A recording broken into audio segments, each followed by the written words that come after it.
en ángulo recto o a 90 grados. En R2 nosotros usamos el término perpendicular. Y está bien, pero el término general que incluye a perpendicular es ortogonal. Y dentro de ortogonal está perpendicular.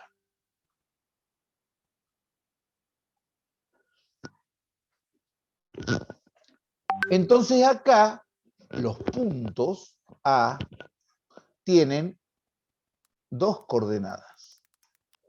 Una que corresponde a una recta y la otra coordenada a la otra recta. ¿Qué significa? Que un punto en el espacio como A necesita dos números para caracterizar su posición en el plano. Perdón, IA es este. Lo vi al B ahí cerquita. ¿Se entiende? Ahora, como vector, nosotros lo podemos trasladar hasta coincidir A con el origen, y entonces el B tiene dos coordenadas y basta un punto para determinar el vector, y lo podemos escribir como AB o como B directamente, y tiene las mismas coordenadas, XB y B.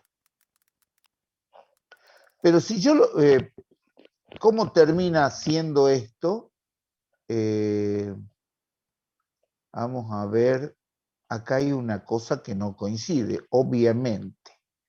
Entonces, lo que vamos a hacer con el vector es lo siguiente. Lo vamos a poner en forma x b menos xa y b menos ia. Y eso da x' b y prima b.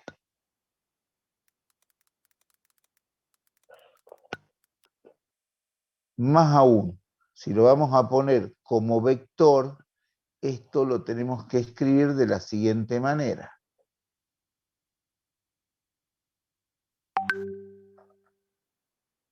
XB menos XA, y aquí IB menos IA. Y eso es lo mismo que X' y prima B. Entonces, cuando lo trasladamos, en rigor, ponemos la representación del vector en otros puntos. Y ahora, este X' B y este X' y prima B son la diferencia de XB menos XA. En el B es la primera coordenada y en la segunda coordenada es el A. ¿Qué se pone como primera coordenada? Donde va la flecha. Y en la segunda coordenada es donde va la cola del vector. Cabeza y cola de vector. Con esta representación gráfica y la forma de determinarlo algebraicamente, no nos tiene que quedar ninguna duda. Así que este es el momento para que ustedes pregunten si queda alguna duda al respecto.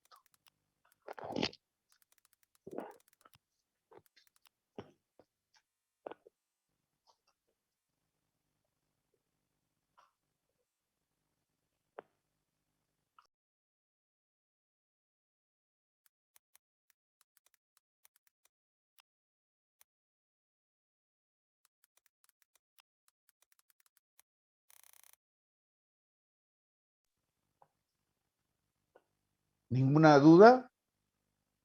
Bueno. No, profe, ninguna duda.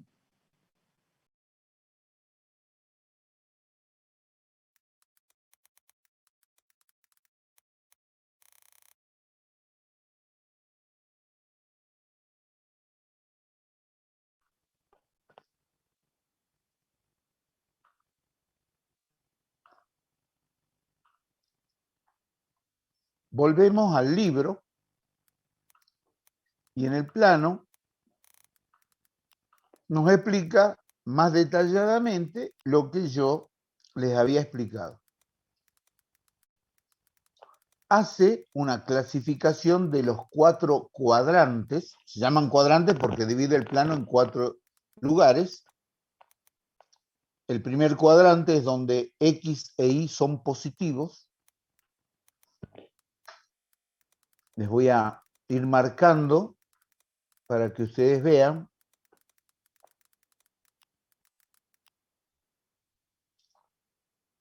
El cuadrante 1 es donde X e Y son positivos. El cuadrante 2 cuando es negativo X, pero sigue siendo positivo Y. El cuadrante 3, ambas coordenadas son negativas. Y en el cuadrante 4, X es positivo, pero el Y es negativo. Esta ubicación ustedes ya la han visto en trigonometría, en análisis 1.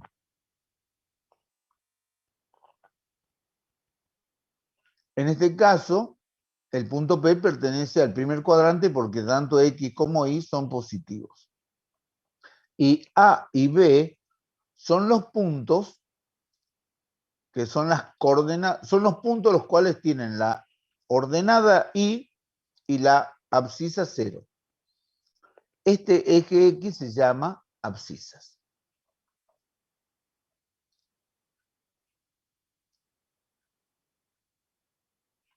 Y el eje Y se llama ordenadas. Entonces este tiene, el punto B tiene la abscisa 0 y la ordenada Y, igual que el punto P. Y el punto A tiene la ordenada X, la abscisa X y la ordenada 0. X es el número que llega a este punto y es el número que llega al punto B. Y esas son las coordenadas del punto P. Todo esto que les estoy diciendo son, pero re obvias las cosas, ¿no es cierto? Re obvia, ustedes la reconocen, pero nunca lo vieron como un tema, sino como una herramienta.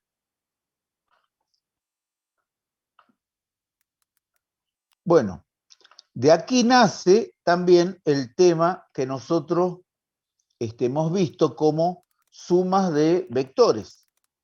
Lo vieron en física y ahora se justifica con esto. ¿Cómo? En un sistema como este, que lo han cuadriculado, nosotros podemos dibujar varios vectores. Por ejemplo, este. Todos referidos al sistema de origen. Y ahí está la cabeza y la cola puesta en el origen. Tenemos varios de esos vectores. Lo vamos a dibujar a todos. Para que ustedes se tengan una idea.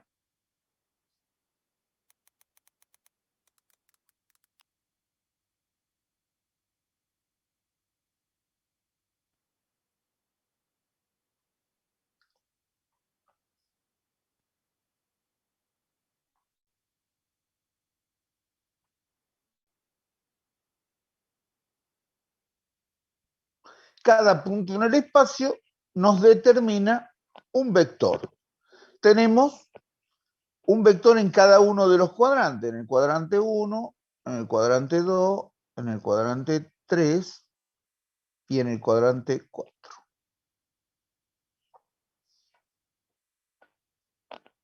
Pero además, de acá surge el tema de la suma.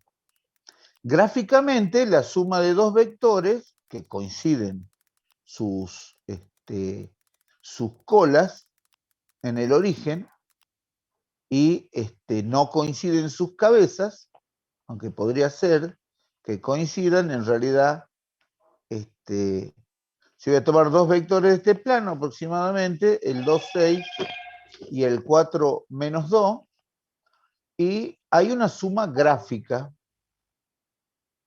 que es esta. Si este le llamamos el vector A y este el vector B, este es el vector A más B. Lo ponemos dentro de un paréntesis que dice que primero lo sumamos y a esa suma la convertimos en el vector este. Entonces hagamos la contrapartida algebraica de la suma de estos dos vectores. El vector A tiene coordenadas 2, 6. El vector B tiene coordenadas 4, menos 2. Entonces, el A más B es igual a 2 más 4, y en los I es 6 menos 2. Y entonces, A más B es igual a 6, 4. Entonces, es 6, 2 y 6, 4 es, ahí es 6 y acá es 6, 4. Ahí está nuestro vector suma. Aquí tenemos el paralelo al vector B y este es el paralelo al vector A.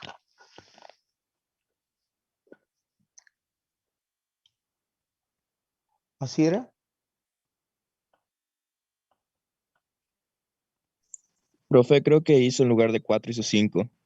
Ah, tenés razón, porque me salía medio raro. Ahora lo arreglamos, ¿sí? Pero ya ven de dónde viene la teoría, ¿sí? O sea, termina acá. Así es, ¿no es cierto? No.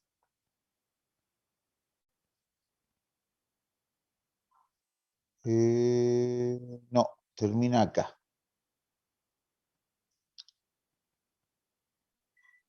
Profe, pero el primero no sería 6 y después para arriba 4. O sea, en el eje de la abscisa serían 6. Tiene razón. Por eso que me sale raro. Tiene razón. O sea que esto es así. Acá. Ahí. Claro.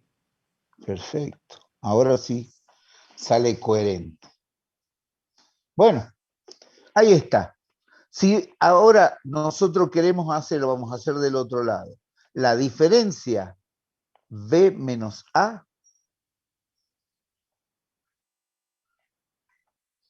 entonces primero hagamos B menos A.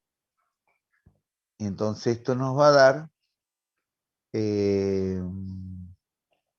menos 2 menos, menos 4 menos 2, perdón.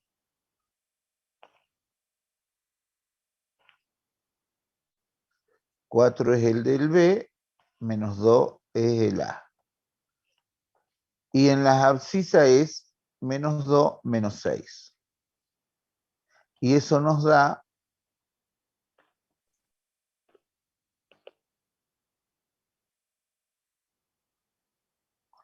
2 menos 8.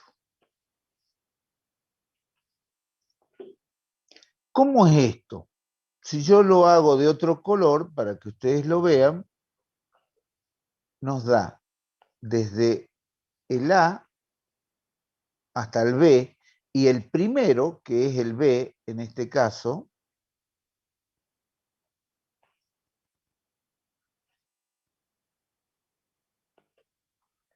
esa es la cabeza, o sea, este era el B y este era el A, entonces la cabeza del vector de diferencia queda en el lado del positivo, del primero.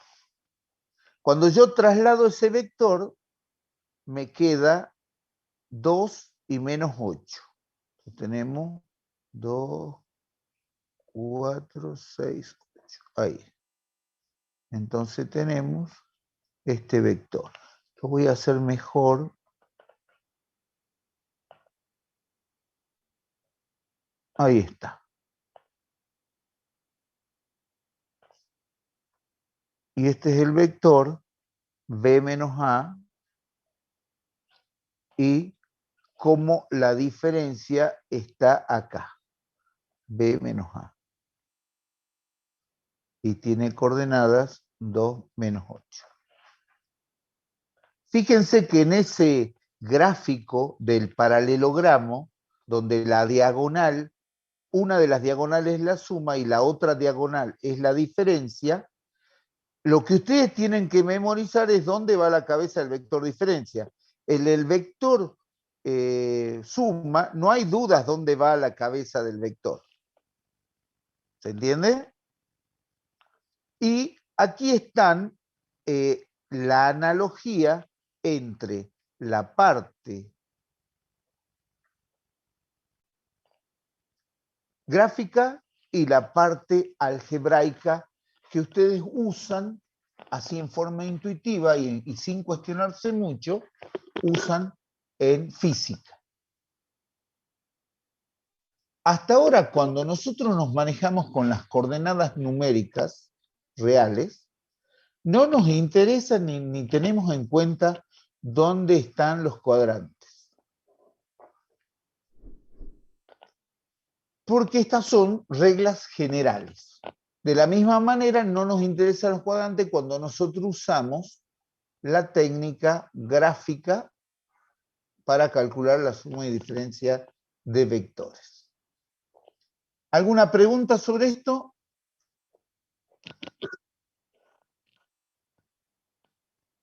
No, profe. Bueno, hasta ahora es fácil, ¿no es cierto?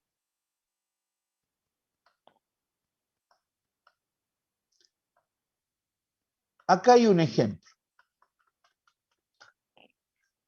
Este ejemplo es al estilo de los ejercicios que tiene este libro, que son los que ustedes van a hacer con la profesora Reynoso para el próximo martes. Y vamos a ver 2 capítulos acá y van a ver los ejercicios de los 2 capítulos. ¿Sí? Vamos a ver entre hoy y mañana. Mañana vamos a ver otro de los capítulos. Bueno, acá tenemos un triángulo equilátero. Los 3 lados son iguales. Si bien este es el punto A, el valor del número real es A minúscula. ¿Sí? A minúscula pertenece a los reales. Y el A con letra mayúscula es el punto y pertenece al mundo de los entes geométricos. Y A pertenece al mundo de los números reales. Y ahí está la unión. Las coordenadas del punto A son A en el valor de las X y 0 en el valor de las Y. Las coordenadas del punto O son 0 para ambas. Las coordenadas del punto C tienen el punto medio, como esto es equilátero, al trazar la altura perpendicular, esto es C es el punto medio entre 0 y A. Entonces la abscisa es A sobre 2. Yo puse A sobre B y no es eso lo que quería poner. Y la ordenada sigue siendo 0. Ahora, ¿cuáles son las coordenadas de B? La abscisa sigue siendo A sobre 2. ¿Y cuál sería la ordenada? Y eso es lo que se calcula ahora. Hay que calcular la distancia del segmento BC y entonces esa distancia es la abscisa que corresponde al IB. Gráficamente ahora empezamos a trabajar con propiedades geométricas y con números. Entonces, tomamos un solo triángulo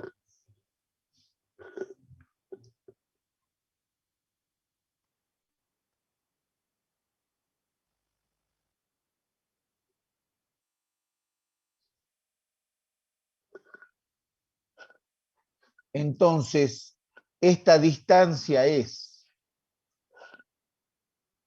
A sobre 2, esta es la distancia que nosotros queremos averiguar y esta es A porque es la longitud del segmento B0, BO, y es igual a AO, y es igual a BA, porque es un triángulo equilátero.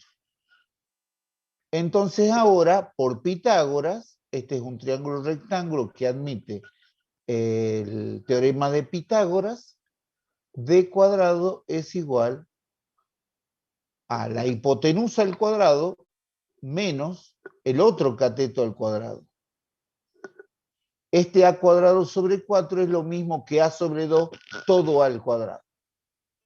Tendríamos que hacerlo así para que ustedes entiendan de dónde sale. Entonces sería A sobre 2, todo al cuadrado. Entonces D cuadrado es A cuadrado menos A cuadrado sobre 4. Entonces D cuadrado es igual a A cuadrado como factor común de 1 menos un cuarto. Si a la unidad le sacamos una cuarta parte, nos queda 3 cuartos. Y de esos 3 cuartos, si sacamos raíz cuadrada en ambos miembros,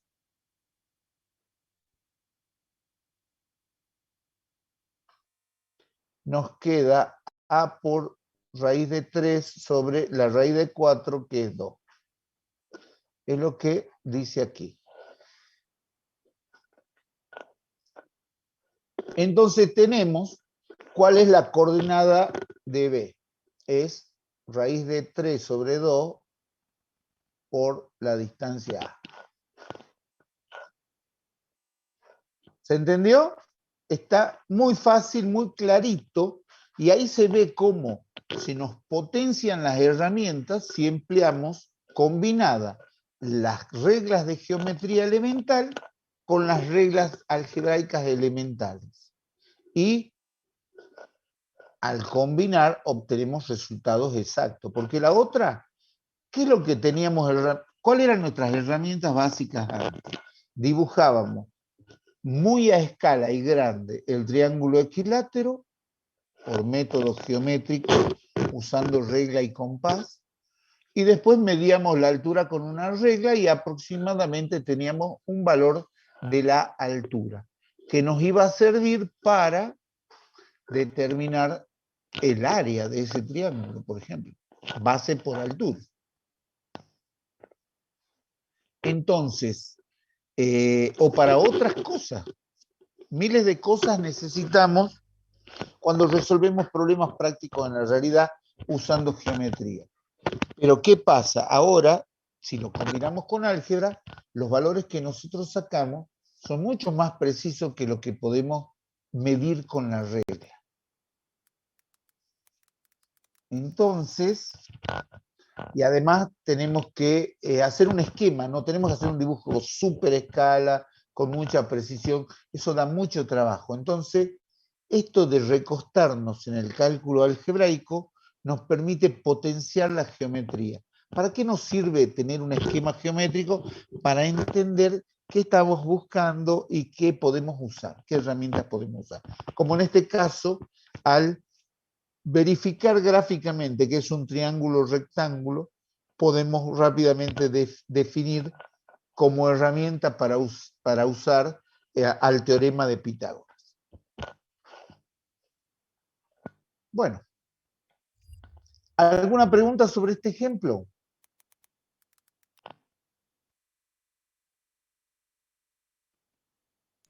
No, profe. Bueno, es fácil todo esto, nada más que estamos relacionando y juntando los conceptos en forma más armónica y para que ustedes tengan conciencia de cómo se hace esto. Bueno, aquí, en la parte que no habíamos visto, da las coordenadas de B, que lo habíamos hecho al costado, y da el área que la llama K. Entonces multiplica un medio de un lado por la base, de la base por la altura. Y entonces da ese valor. Bueno, espectacular.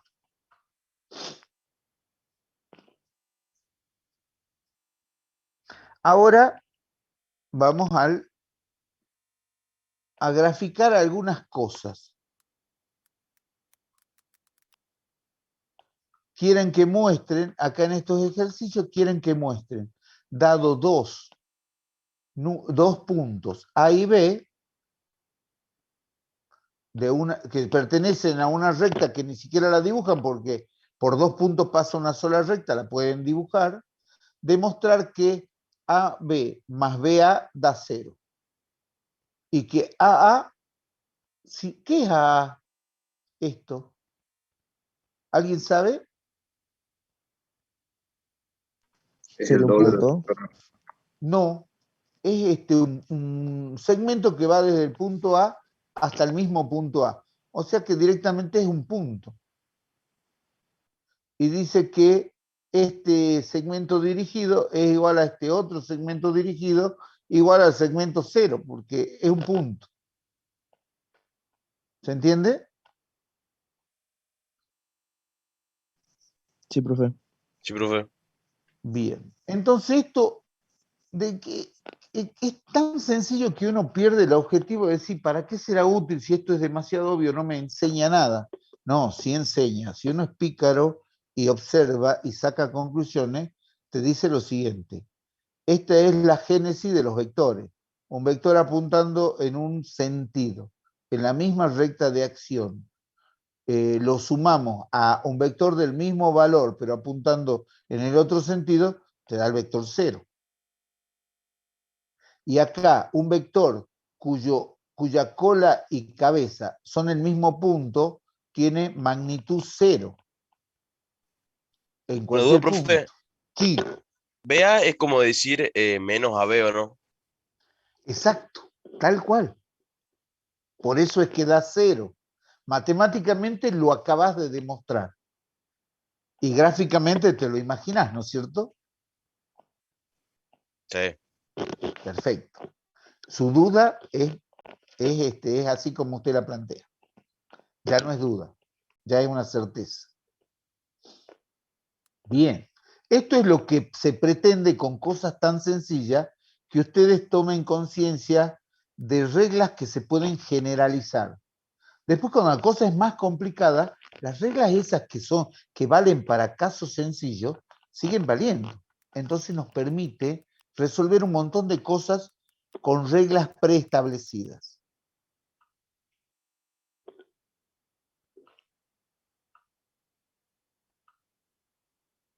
Bien. Acá siguen los ejercicios. Todos esos ejercicios los van a hacer ustedes. ¿Sí? Los pueden ir adelantando para hacer de que la profesora vaya más rápido y haga el aprovechamiento del tiempo del martes que viene y avance con todos los ejercicios. Solamente le tienen para preguntarle los que realmente sean complicados. ¿Sí? Bueno, acá habla en el punto 5, este es el punto 5 de la página 28, el carácter de la geometría analítica. Más o menos lo que quiere decir todo este palabrerío es ¿para qué sirve? Y yo se los acabo de esbozar. O sea, la geometría es todo papel y gráfico, regla, escuadra, compás, técnicas de dibujo, y se pueden medir dentro de un dibujo a escala y se puede inferir aproximadamente con mucha buena precisión, no mucha, sino con algo de precisión, se pueden medir en escala algunos de los parámetros de dimensión. Un área, la longitud de un segmento. Esas cosas se pueden medir, pero es más confiable el cálculo algebraico que se corresponde a eso. Entonces tenemos una herramienta que tiene dos modalidades, dos personalidades, una geométrica y otra algebraica. La unión de esas dos cosas es el análisis matemático de la geometría. Por eso se llama geometría analítica. Y su carácter es combinar las ventajas de ambos conceptos. En geometría usamos el concepto de qué significa, o sea, qué figura plana, qué reglas vamos a usar, qué teorema. Y lo usamos en la parte analítica. Y los resultados analíticos son mucho más precisos de lo que podemos medir en cualquier dibujo a escala. Cuando uno tiene un dibujo y mide del dibujo, el dibujo tiene que ser muy grande para tener una precisión aceptable. En cambio, eso no es un problema para la parte matemática. Basta con que tomemos más decimales después de la coma para tener mayor precisión en el cálculo. En física se ve propagación y teoría de error para ver hasta dónde es factible emplear más información de decimales, que ese ya es el límite físico de la apreciación y de la precisión del instrumento de medida. Pero con esos dos límites andamos muy bien con el álgebra.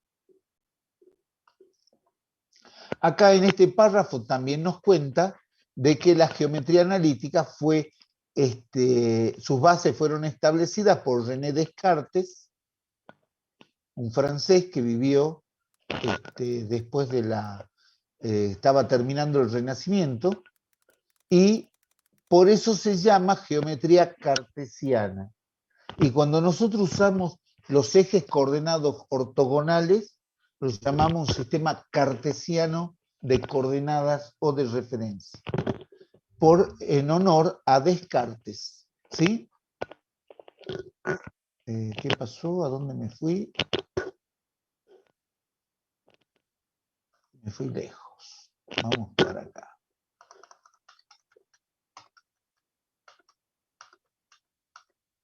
Aquí estaba. Bueno, ese es el punto 5. En el punto 6 vemos distancia entre dos puntos. Acuérdense que hace un ratito habíamos visto distancia entre dos puntos en un sistema de coordenadas lineal. Ahora vamos a ver en un sistema de dos dimensiones, o sea, en R2. R2, ese 2 indica las dos dimensiones, indica la cantidad de ejes coordenados que vamos a usar en el sistema de referencia. Ese sistema tiene en este caso dos ejes, cada eje representa números reales. Acá alguno tal vez haya visto en escuela técnica que esta es una representación similar a la de los números complejos, donde el eje vertical de la Y sería el eje imaginario, pero estamos trabajando con R2, que son todos números reales. No estamos trabajando con números complejos. Entonces, con números reales, ambos ejes determinan números reales. Y cada punto, como el P1 de la figura y el P2 de la figura, requieren para su caracterización dos números que representan sus dos coordenadas reales. Y entonces, ¿cuál es la distancia entre esos dos puntos? Es el recorrido directo entre un punto y otro que nos remite a un concepto que dice que la distancia entre dos puntos es el menor camino que hay entre ellos. ¿Sí? Es el camino recto entre ellos. Ese segmento P1, P2 es igual a la distancia al cuadrado e igual al segmento al cuadrado, y por regla de Pitágoras, del teorema de Pitágoras, se puede usar la combinación de ambos ejes. Entonces esto es en el eje de las X y este es en el eje de las Y. Entonces combinamos los dos ejes y ahora el teorema de Pitágoras nos da que la distancia es igual a x1 menos x2 al cuadrado más y1 menos y2 al cuadrado, todo raíz cuadrada. Esto lo habíamos visto en Teorema de Pitágoras. Pero ustedes no sabían exactamente de dónde venía. Por uso y por trabajo, han aprendido a hacerlo, lo saben hacer, pero ahora se indica exactamente de dónde viene. Y ahí tienen la distancia, está muy bien explicado, lo pueden leer acá en el libro, y llegan al teorema 2, que define la distancia en un sistema de dos ejes coordenados. Acá hay un ejemplo donde hay otro triángulo que es equilátero, que está girado en el espacio, están las coordenadas de sus vértices, y entonces ustedes pueden sacar la distancia entre los vértices para verificar que las distancias son iguales y es un triángulo equilátero. Todos los lados valen 6 por raíz de 2. Bueno, en el punto 7 dividimos un segmento AB con un punto C. ¿Se acuerdan que había 6 posibilidades? Vemos solamente una de ellas, que es A es un extremo, el primer extremo, B es el segundo extremo donde va la cabeza del vector o del segmento orientado, y C es un punto intermedio. Todo este desarrollo, que no lo voy a hacer acá, nos indica que tenemos ahí el punto P, es un punto interior al segmento P1, P2. Y si nosotros queremos que esos segmentos sean iguales, obtenemos las coordenadas del punto medio.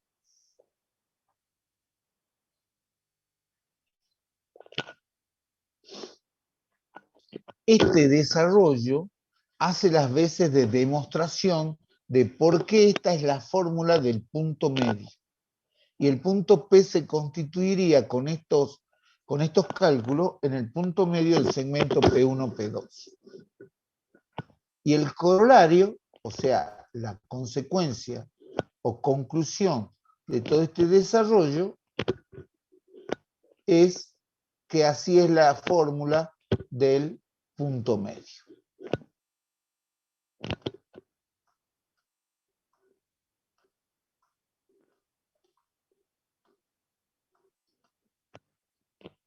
Hay ejemplos, no falla nunca, y están los ejercicios.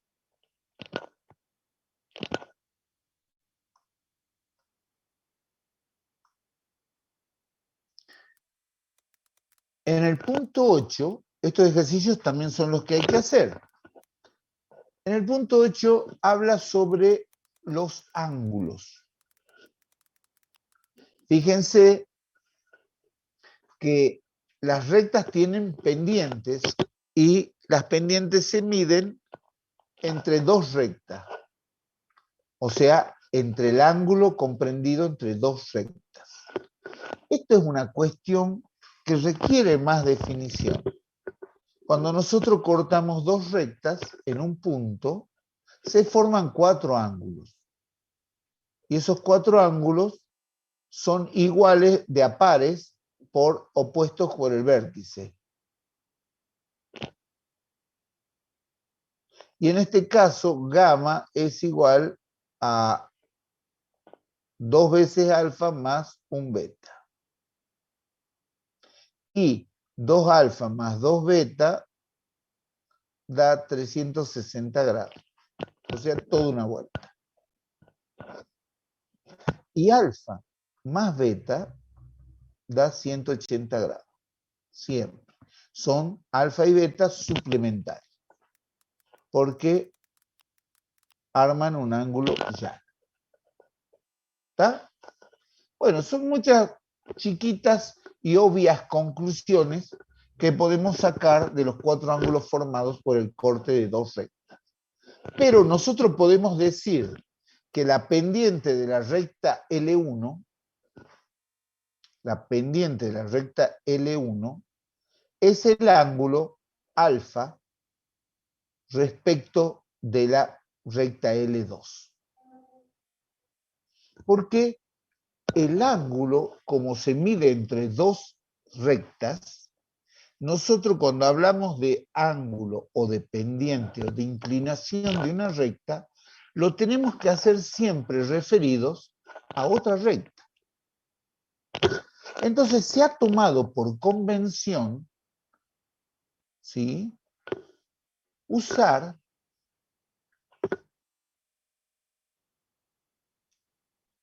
como recta de referencia la horizontal y sobre todo el lado positivo que corresponde al más infinito, o sea, el de la derecha.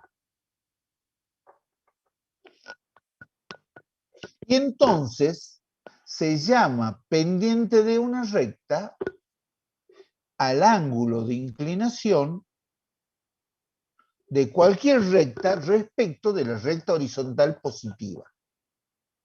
Entonces, el ángulo se mide así, desde la recta horizontal positiva hasta la recta que nosotros queremos saber su pendiente inclinación, y la inclinación se define como el ángulo. El ángulo está asociado a un parámetro numérico que se llama pendiente,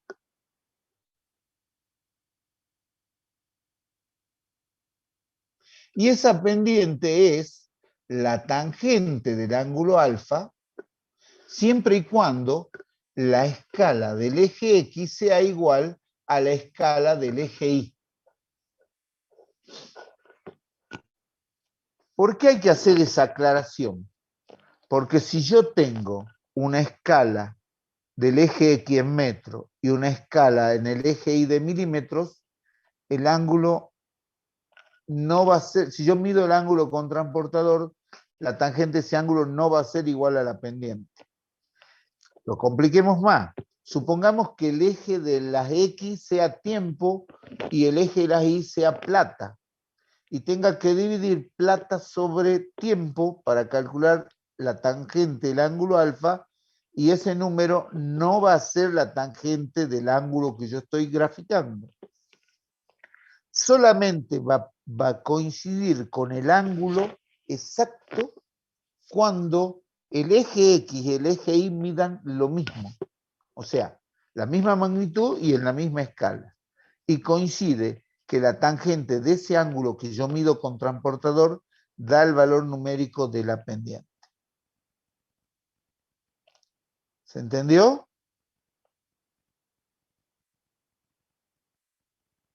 Sí, profe. Sí, profe. Bueno. Esto pueden probarlo ustedes, ¿sí? Es muy interesante y muy bueno para todo menester.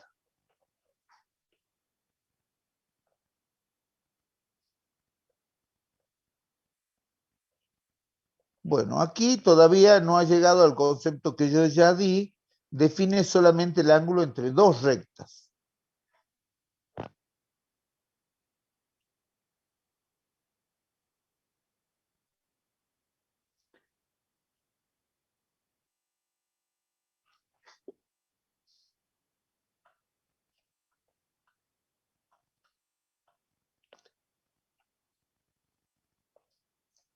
Y aquí habla sobre la tangente del ángulo alfa. Y ese valor m es la pendiente. Ahora bien, yo quiero saber cuánto es el ángulo entre L' y L. Entonces, si yo prolongo esto, a ver si lo puedo hacer mejor.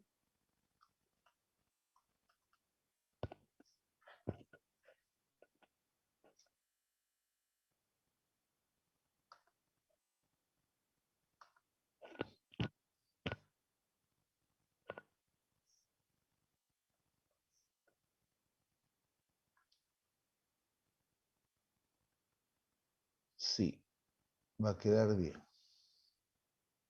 Yo prolongo las dos rectas. Y acá tengo un ángulo entre las dos rectas que le voy a llamar beta. Entonces beta es igual a alfa prima menos alfa. El ángulo entre las dos rectas es igual a la diferencia entre las dos pendientes.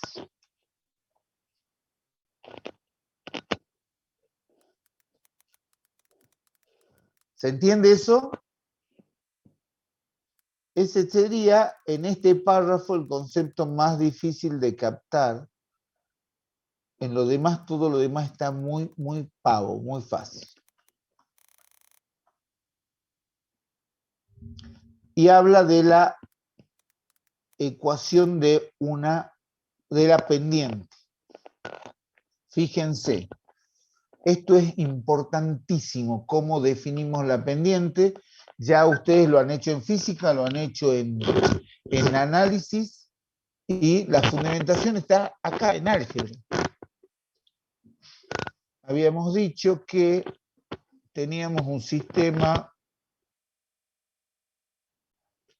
de coordenadas en 2 y tenemos una recta, y esa recta tiene 2 puntos, P1 y P2. Entonces cada uno tiene sus coordenadas.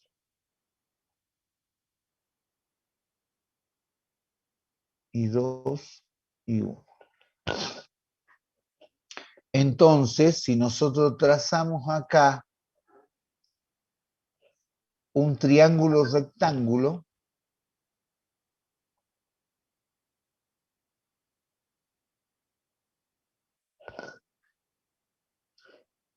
entonces el ángulo alfa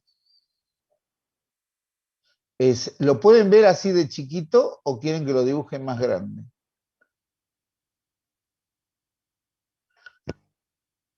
La tangente del ángulo alfa es igual al cateto opuesto, que es I2 menos I1, sobre el cateto adyacente, que es X2 menos X1, que es lo que dice que es la pendiente.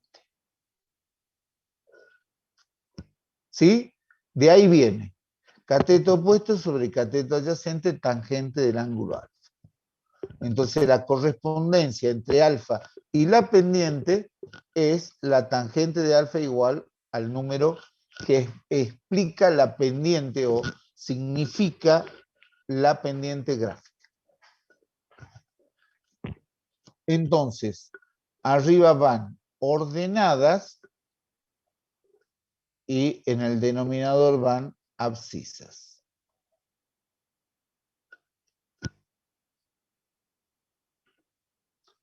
¿Se entiende?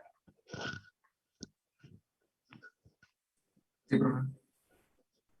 Buenísimo. Esto es como un repaso, pero sobre todo tiene el objetivo de remachar los conceptos y que ustedes los terminen de asimilar. Bueno, acá está mejor el dibujito que yo había hecho, con todos los detalles. El BP1 es el segmento I1 menos I2. Vamos a dibujar.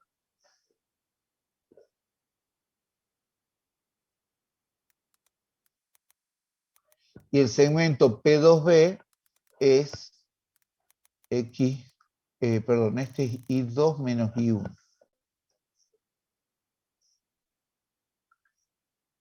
Y esto es X2 menos X1. Acá hay otro detalle que siempre se les repite en física y análisis 1. Si yo tomo P1 hacia P2, entonces es I2 menos I1 y X2 menos X1. Pero si tomo P1 hacia, P2 hacia P1, tengo I1 menos I2, X1 menos X2.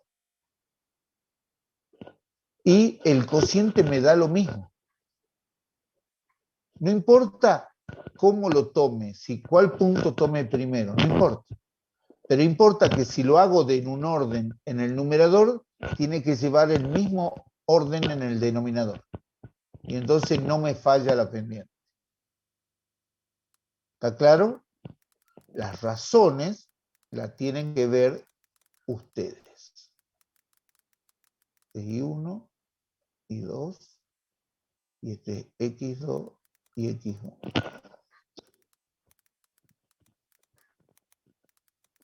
Bueno, esto es muy fácil, pero hay que tener en cuenta esos detalles porque son muy importantes. Y cuando lo hagan se van a dar cuenta por qué. Pónganlo en un sentido y en el otro les va a dar exactamente la misma pendiente. Lo podemos ver en este ejemplo. Fíjense que ha tomado, este es el primero, es el P1. Este es el punto P1 y este es el punto P2. Estamos hablando acá arriba, ¿sí? Tengo 3 mensajes en el chat. Ah, la asistencia. Muchas gracias por hacerme acordar. La clave es cielo, en mayúscula.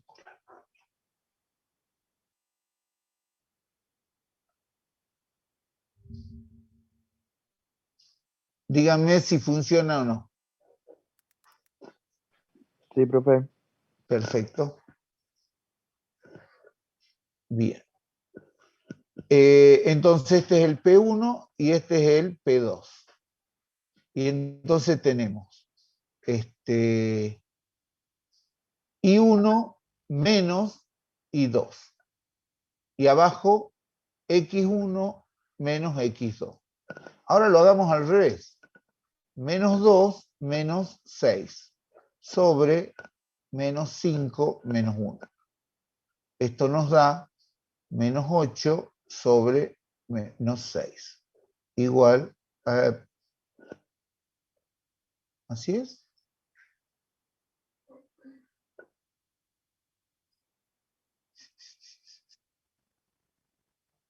Tienes razón. 5 va positivo. Así, ahí da bien. Entonces es menos 8 sobre 4 es menos 2. Da lo mismo. Lo pongas en un orden o en el otro, pero tienen que respetar el mismo orden, tanto numerador como denominador, la pendiente da la misma.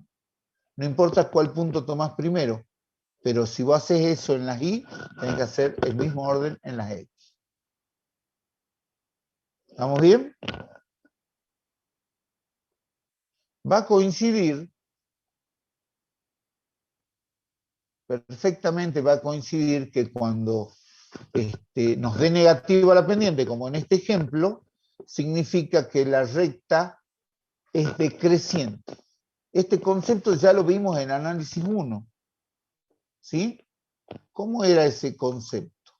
Nosotros nos basamos en una referencia que es la velocidad de movimiento a través del eje de las X, que va desde menos infinito hacia más infinito.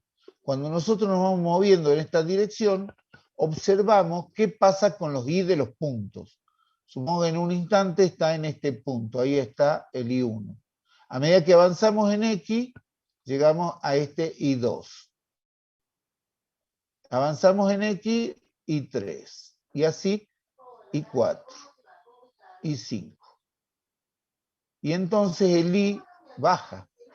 Entonces esta es una función descendente que tiene pendiente M negativa.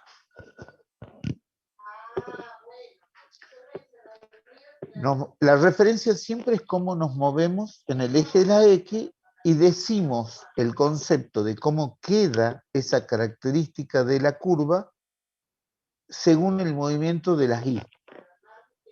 Entonces, esto es descendiente. Si la recta estuviera así, a medida que nos movemos en las Y van subiendo.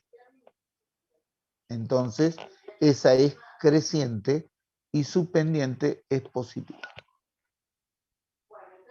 Cuando no pasan ninguna de esas dos cosas, la recta es horizontal. El ser horizontal, ¿qué pasa? La pendiente es igual a 0. Ni crece ni decrece.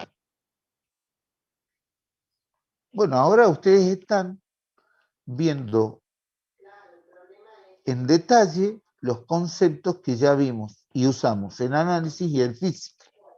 ¿Sí? Y en este caso de geometría analítica, lo importante es que hay una álgebra, una matemática formal de operaciones, de igualaciones, de ecuaciones, que tienen un significado geométrico. Y hay una relación 1 a 1 entre la geometría plana y la matemática. Esa relación se llama geometría analítica.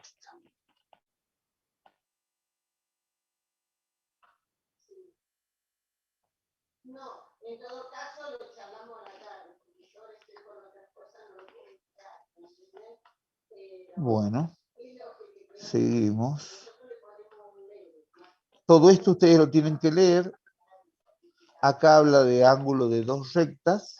Habíamos hecho una presentación inicial que el ángulo de dos rectas es el ángulo que corresponde a la diferencia de los ángulos que tienen que ver con las pendientes. Cuando nosotros lo trabajamos a esto en el concepto de pendiente, que tiene que ver con la tangente del ángulo, el ángulo entre dos rectas, después de todo un desarrollo, nos queda esta fórmula.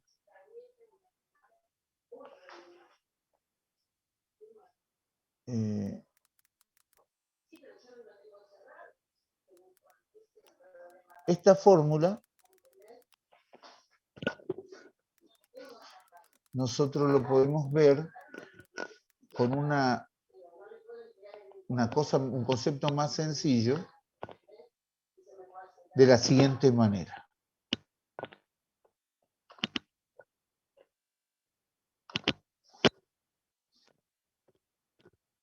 Ustedes tienen dos rectas. Antes, Sí. hola, ¿cómo estás? Disculpa, antes, lo que pasa es que los chicos entran a clase ahora en otra comisión. Bueno, Ya me pasé el horario. Bueno, vamos a dejar lo que pasa es que vos estás acostumbrado sí, con la teoría. es verdad, Dale, es verdad. Te agradezco la interrupción no, y vamos a cortar no, acá. Mañana, dale. a las 8 de la mañana, vamos a empezar con este tema del ángulo entre dos rectas, lo vamos a ver bien en detalle para que les quede claro, ¿sí? Bueno, Ok, recuerden y conmigo el martes que viene nos encontramos con eso. Perfecto. Bueno, muchas gracias, profe. Muchas gracias, chicos. Los dejo libres entonces. Nos vemos mañana. Profe, tenga buen día. Chicos.